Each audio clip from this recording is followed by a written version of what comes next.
welcome back to my channel. My name is Roxanne, aka The Tiny Taster, and on today's recipe it is going to be a very fun Sri Lankan one. So I'm continuing with my series of recipes and dishes that I miss when I'm traveling. The last one I did was from Thailand. Today it's from Sri Lanka. It is so easy. It is a Kottu Roti. Of course, I've made a chicken Kottu Roti. You can make it vegetarian. All the details will be in my detailed blog post. The link is in the description. You know the drill. It is a wonderfully easy recipe. It just comes together in minutes, and the best is it's all leftovers. I love it so much, and I think you will too.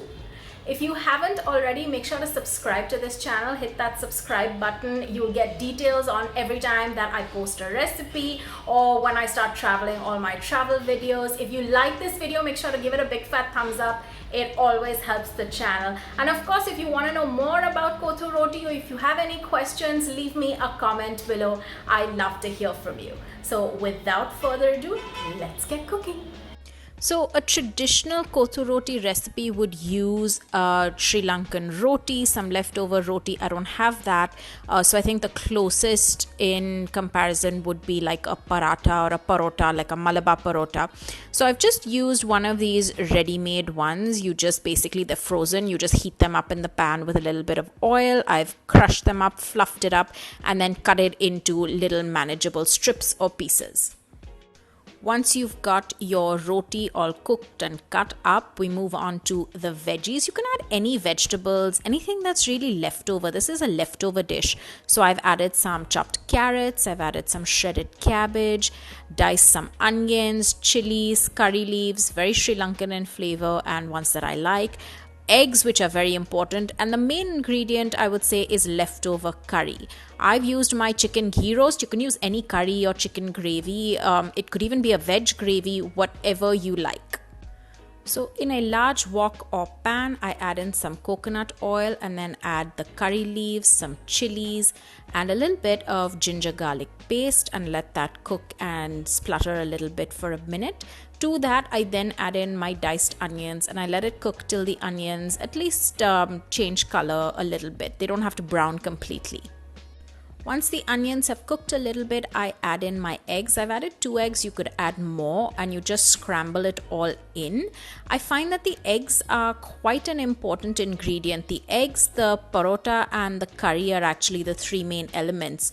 If you don't eat egg, you can omit this, but I do think that it adds a nice bulk and flavor to the dish. So you just scramble the eggs in till they've cooked, and then you add in your veggies. I've tossed in the carrots first because they take a little bit more time to cook. They tend to be hard. So I've tossed them in first, and then I've added in my cabbage. I cook this for about 2 or 3 minutes on a high flame till it starts to soften.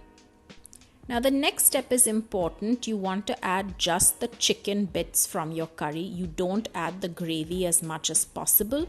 You just add in the meat. So if this was a vegetarian version, then you would add the vegetables from the curry, not the gravy yet. You just mix it all so it incorporates well.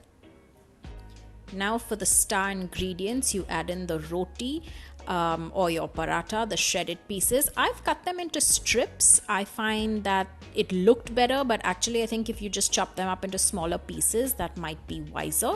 It cooks evenly. So you just keep tossing it about. This whole dish is like a stir fry. You just keep tossing and cooking, and it comes together very quickly. I find that it's easier to add the roti in bits, not all together, so you can do that one bit at a time.